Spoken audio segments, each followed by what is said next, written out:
ನೋಡಿ, ವೃಶ್ಚಿಕ ರಾಶಿಯವರಿಗೆ 2, 4, 6, 8, 9 ಕವಡೆ ಅಂಗಾತ ಬಿದ್ದಿರುವುದು. ಮನೆಗೆ ಬಂಧುಗಳು ಬರುತ್ತಾರೆ, ರಾಜ ಸನ್ಮಾನ. ನೋಡಿ, ಮಕರ ರಾಶಿಯವರಿಗೆ ದಿಢೀರ್ ತೆಗೆದುಕೊಳ್ಳುವಂಥ ನಿರ್ಧಾರದಿಂದ ಅನಾನುಕೂಲಗಳಾಗುವಂಥ ಸಾಧ್ಯತೆಗಳಿರ್ತದೆ. ಮೀನರಾಶಿಯವರು ಕೂಡ ಈ ವಾರ ಚೆನ್ನಾಗಿಲ್ಲ. ಗೋ ಸೇವೆಯನ್ನು ಮಾಡಿ ಹಸುವಿಗೆ ಅಕ್ಕಿ ಬೆಲ್ಲ ಬಾಳೆಹಣ್ಣನ್ನು ನೀಡುವಂಥದ್ದು.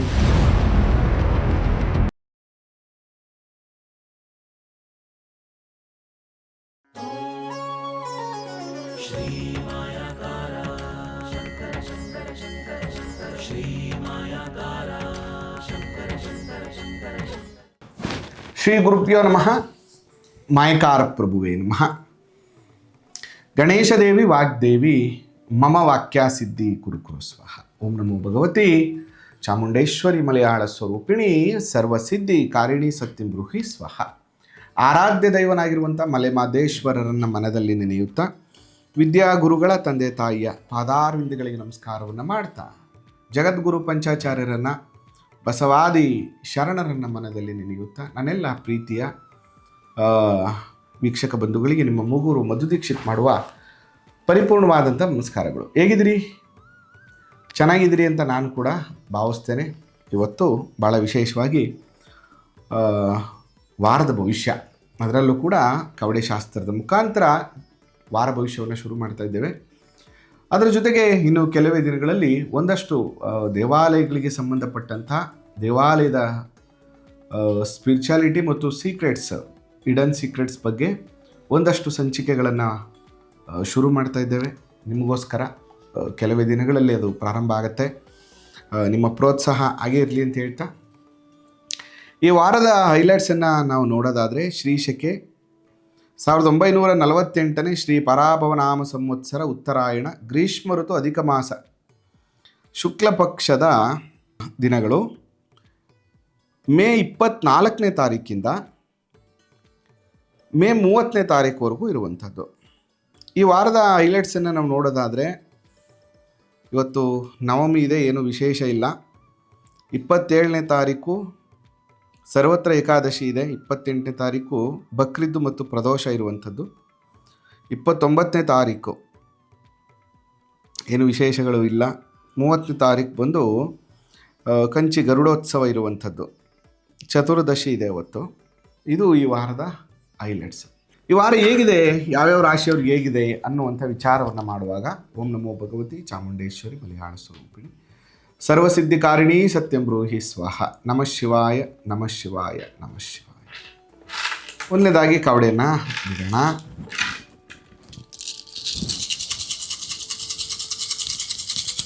ಮೇಷರಾಶಿಯವ್ರಿಗೆ ಹೇಗಿದೆ ಅಂತ ನೋಡೋಣ.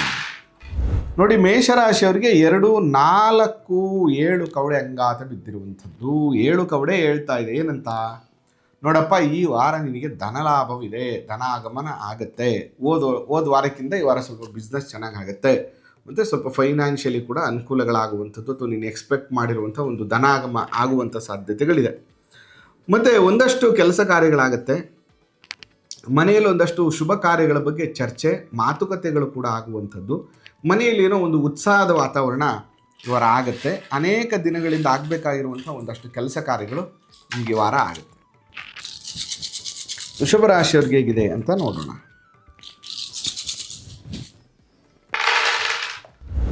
ನೋಡಿ, ವೃಷಭ ರಾಶಿಯವ್ರಿಗೆ 2, 4, 6, 8, 10, 12 ಕವಡೆ ಅಂಗಾತ ಬಿದ್ದಿರುವಂಥದ್ದು.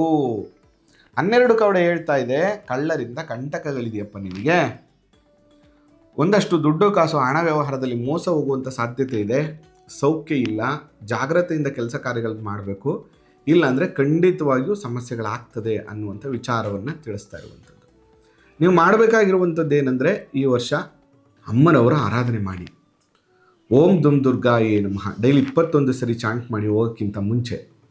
ಮತ್ತು ಮನೆಯಿಂದ ಹೊರಡೋಕ್ಕಿಂತ ಮುಂಚೆ ಅಪ್ಪ ಅಮ್ಮ ಇದ್ದರೆ ನಿಮ್ಮ ತಾಯಿಗೆ ವಿಶೇಷವಾಗಿ ಕಾಲಿಗೆ ನಮಸ್ಕಾರ ಮಾಡ್ಕೊಂಡು ಹೋಗಿ. ಇದರಿಂದ ಭಾಳ ಅನುಕೂಲಗಳು ನಿಮಗೆ ಪ್ರಾಪ್ತಿಯಾಗುತ್ತೆ. ಮತ್ತು ನಿಮ್ಮ ಗಂಡು ಮಕ್ಕಳಾಗಿದ್ದರೆ ಮನೆಯಿಂದ ಹೊರಡೋಕ್ಕಿಂತ ಮುಂಚೆ ಮನೆಯವ್ರನ್ನ ಸ್ನಾನ ಮಾಡಮ್ಮ ಅಂತೇಳಿ ಅವ್ರ ಹಣೆಗೆ ಕುಂಕುಮ ಇಟ್ಟಿರಬೇಕು, ಹೂ ಮುಡ್ಕೊಂಡಿರಬೇಕು, ಮನೇಲಿ ದೇವ್ರ ದೀಪ ಹಚ್ಚಿರಬೇಕು. ಅವ್ರನ್ನ ಮಾತಾಡ್ಸ್ಕೊಂಡು ಹೋಗಿ ಅನುಕೂಲ ಆಗುತ್ತೆ. ಹೆಣ್ಮಕ್ಳಾಗಿದ್ದರೆ ಮನೇಲಿ ದೀಪ ಹಚ್ಚದೆ ಈ ವಾರ ಹೋಗುವಂಥ ಕೆಲಸವನ್ನು ಮಾಡಬೇಡಿ. ಅದನ್ನು ದೀಪ ಹಚ್ಚಿ ಹೋಗೋದ್ರಿಂದ ಒಂದಷ್ಟು ನೆಗೆಟಿವಿಟಿಗಳು ನಿಮಗೆ ಕಮ್ಮಿ ಆಗುತ್ತೆ. ಮಿಥುನ ರಾಶಿಯವ್ರಿಗೆ ಹೇಗಿದೆ ನೋಡೋಣ. ನೋಡಿ, ಮಿಥುನ ರಾಶಿಯವ್ರಿಗೆ 4, 8, 8, 2, 10 ಕವಡೆ ಅಂಗಾತ ಬಿದ್ದಿರುವಂಥದ್ದು, ಸುಖ ಭೋಜನ, ಆಪ್ತ ಮಿತ್ರರ ದರ್ಶನ, ಕಾರ್ಯದಲ್ಲಿ ಅನುಕೂಲ ಇದೆ.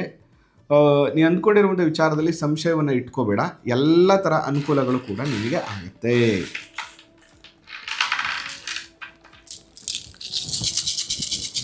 ಇನ್ನು ಕರ್ಕಾಟಕ ರಾಶಿಯವ್ರಿಗೆ ಹೇಗಿದೆ ಅಂತ ನೋಡೋಣ. ಕರ್ಕಾಟಕ ರಾಶಿಯವ್ರಿಗೆ 3, 6, 6, 2, 8, 8, 9 ಕವಡೆ ಅಂಗಾತ ಬಿದ್ದಿರುವಂಥದ್ದು ಕರ್ಕಾಟಕ ರಾಶಿಯವರಿಗೆ. 9 ಕವಡೆ ಹೇಳ್ತಾ ಇದೆ, ಮನೆಗೆ ಬಂಧುಗಳು ಬರುತ್ತಾರೆ, ರಾಜ ಸನ್ಮಾನ, ವ್ಯಾವಹಾರಿಕವಾದಂತಹ ಒಂದಷ್ಟು ಲಾಭಗಳು, ಕಾರ್ಯದಲ್ಲಿ ಸಿದ್ಧಿ ಲಾಭ, ಯೋಗ ಅನುಕೂಲ ಆಗುತ್ತೆ. ಕರ್ಕಾಟಕ ರಾಶಿಯವ್ರಿಗೆ ಓವರಾಲು ವಾರ ಅನುಕೂಲಗಳೇ ಆಗುತ್ತೆ. ಸಿಂಹರಾಶಿಯವ್ರಿಗೆ ಹೇಗಿದೆ? ಸಿಂಹರಾಶಿಯವರಿಗೆ 2, 4, 6, 8, 10 ಕವಡೆ ಅಂಗಾತ ಬಿದ್ದಿರುವಂಥದ್ದು, ಸುಖ ಭೋಜನ, ಆಪ್ತ ಮಿತ್ರರ ದರ್ಶನದಿಂದ ಸುಖವಿದೆ, ಕಾರ್ಯದಲ್ಲಿ ಅನುಕೂಲ ಇದೆ, ಅಂದುಕೊಂಡಂಥ ಕೆಲಸದಲ್ಲಿ ಟೆನ್ಷನ್ ಮಾಡ್ಕೋಬೇಡ, ಎಲ್ಲ ಥರ ಅನುಕೂಲಗಳಾಗುತ್ತೆ ಅನ್ನುವಂಥದ್ದನ್ನು ತಿಳಿಸ್ತಾ ಇದೆ ಸಿಂಹರಾಶಿಯವರು. ಕನ್ಯಾ ರಾಶಿಯವ್ರಿಗೆ ಹೇಗಿದೆ ಅಂತ ನೋಡಿ.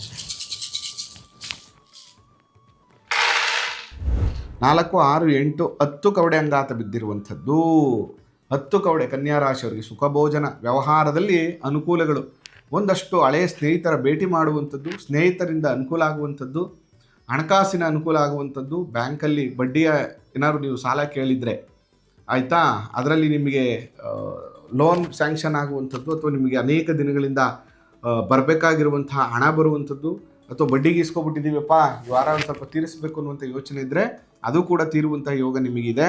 ಕಾರ್ಯವನ್ನು ಎಚ್ಚರಿಕೆಯಿಂದ ಮಾಡಿ, ಅತ್ಯಂತ ಅನುಕೂಲಗಳು ಕನ್ಯಾ ರಾಶಿಯವ್ರಿಗೆ ಆಗುತ್ತೆ. ತುಲಾ ರಾಶಿಯವ್ರಿಗೆ ಹೇಗಿದೆ ಅಂತ ನೋಡೋಣ. ನೋಡಿ, ತುಲಾ ರಾಶಿಯವ್ರಿಗೆ 3, 5, 5, 7, 7, 9, 11, 11, 3, 14 ಕವಡೆ ಅಂಗಾತ ಬಿದ್ದಿರುವಂಥದ್ದು, ಧನಲಾಭವಿದೆ, ಆಭರಣ ಸಂಗ್ರಹ ಯೋಗವೂ ಇದೆ, ಕಳೆದು ಹೋದಂತಹ ಪ್ರೀತಿಗಳು ಸಿಗುವಂಥದ್ದು, ಸಂಬಂಧಗಳು ಗಟ್ಟಿಯಾಗುವಂಥದ್ದು, ವ್ಯಾವಹಾರಿಕವಾದಂತಹ ಒಂದಷ್ಟು ಲಾಭಗಳಾಗುವಂಥದ್ದು, ಅನೇಕ ದಿನದ ನಿಷ್ಠೂರಗಳು, ಮನಸ್ತಾಪಗಳು ಈ ವಾರ ಸರಿ ಹೋಗುವಂಥ ಸಾಧ್ಯತೆಗಳಿರ್ತದೆ. ವೃಶ್ಚಿಕ ರಾಶಿಯವ್ರಿಗೆ ಹೇಗಿದೆ ಅಂತ ನೋಡೋಣ. ನೋಡಿ, ವೃಶ್ಚಿಕ ರಾಶಿಯವ್ರಿಗೆ 2, 4, 6, 8, 9 ಕವಡೆ ಅಂಗಾತ ಬಿದ್ದಿರುವಂಥದ್ದು, ಮನೆಗೆ ಬಂಧುಗಳು ಬರುತ್ತಾರೆ, ರಾಜ ಸನ್ಮಾನ, ಸಮಾಜದಲ್ಲಿ ಸನ್ಮಾನ ದೊರೆಯುವಂಥದ್ದು, ಕಾರ್ಯದಲ್ಲಿ ಸಿದ್ಧಿ ಲಾಭ, ವ್ಯಾವಹಾರಿಕವಾದಂತಹ ಅನುಕೂಲಗಳು ಇವರಿಗೆ ಪ್ರಾಪ್ತಿಯಾಗ್ತದೆ.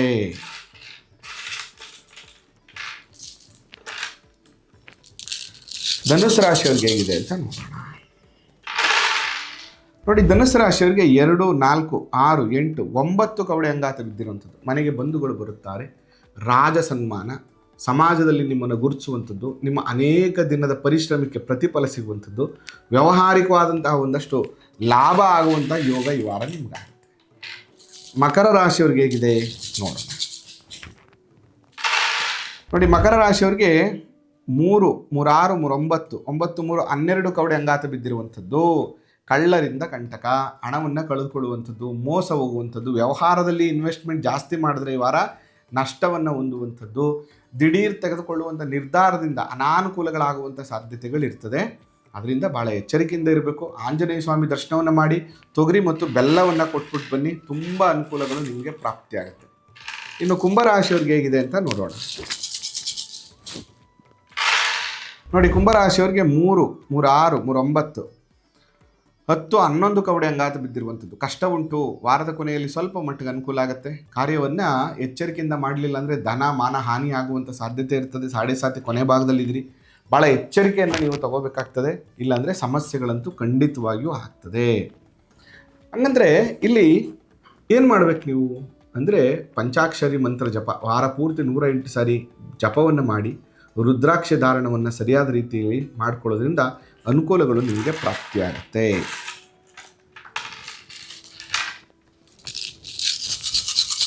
ಮೀನರಾಶಿ ನೋಡಿ, ಮೀನರಾಶಿಯವರಿಗೆ 2, 4, 6, 8, 10, 11 ಕವಡೆ ಅಂಗಾತ ಬಿದ್ದಿರುವಂಥದ್ದು, ಕಷ್ಟ ಉಂಟು, ವಾರದ ಕೊನೆಯಲ್ಲಿ ಸ್ವಲ್ಪ ಮಟ್ಟಿಗೆ ಅನುಕೂಲ ಆಗುತ್ತೆ. ಎಚ್ಚರಿಕೆಯಿಂದ ಮಾಡಲಿಲ್ಲ ಅಂದರೆ ಧನಮಾನ ಹಾನಿ ಆಗುತ್ತೆ, ವ್ಯವಹಾರದಲ್ಲಿ ನಷ್ಟ ಆಗುತ್ತೆ. ಮೀನರಾಶಿಯವರು ಕೂಡ ವಾರ ಚೆನ್ನಾಗಿಲ್ಲ. ಗೋ ಸೇವೆಯನ್ನು ಮಾಡಿ, ಹಸುವಿಗೆ ಅಕ್ಕಿ ಬೆಲ್ಲ ಬಾಳೆಹಣ್ಣನ್ನು ನೀಡುವಂಥದ್ದು, ಹಸುವಿನ ಗೋ ಸೇವೆ ಮಾಡುವಂಥದ್ದು, ಹಸಿ ಹುಲ್ಲನ್ನು ಗೋಮಾತೆಗೆ ಕೊಡುವಂಥ ಕೆಲಸವನ್ನು ಮಾಡಿದ್ರೆ ಈ ದೋಷಗಳು ಖಂಡಿತವಾಗಿಯೂ ನಿಮಗೆ ಕಡಿಮೆ ಆಗುತ್ತೆ. ಇದು ಒಟ್ಟಾರೆಯಾಗಿ ಈ ವಾರದ ಹೈಲೈಟ್ಸ್ ಅಂತ ಹೇಳ್ಬೋದು. ಯಾರಿಗೆಲ್ಲ ಯಾವೆಲ್ಲ ರಾಶಿಯವ್ರಿಗೆ ಅನುಕೂಲ, ಯಾವೆಲ್ಲ ರಾಶಿಯವ್ರಿಗೆ ಅನಾನುಕೂಲ ಇದೆ ಅನ್ನುವಂಥ ವಿಚಾರಗಳನ್ನು ನಾನು ತಿಳಿಸ್ಕೊಟ್ಟಿದ್ದೇನೆ. ಇನ್ನು ಯಾರೆಲ್ಲ ನಮ್ಮ ಚಾನಲ್ ಸಬ್ಸ್ಕ್ರೈಬ್ ಆಗಿಲ್ಲ, ಸಬ್ಸ್ಕ್ರೈಬ್ ಆಗಿ ಫಾಲೋ ಮಾಡಿ. ಅದರ ಜೊತೆಗೆ ತುಂಬ ಜನಕ್ಕೆ ಜಾತಕಗಳನ್ನು ತೋರಿಸ್ಬೇಕು, ನಿಮ್ಮನ್ನು ಭೇಟಿ ಮಾಡಬೇಕು ಅಂತೆಲ್ಲ ಇರುತ್ತೆ. ಖಂಡಿತವಾಗಿಯೂ ನೀವು ನಮ್ಮನ್ನು ಭೇಟಿ ಮಾಡ್ಬೋದು ಅಂತ ಹೇಳ್ತಾ ಈ ಸಂಚಿಕೆನ ಮುಗಿಸ್ತಾ ಇದ್ದೇನೆ. ಆ ಮಲೆಮಹದೇಶ್ವರ ಅನುಗ್ರಹ ಸದಾ ನಿಮ್ಮ ಮೇಲಿರಲಿ. ನಮಸ್ಕಾರ.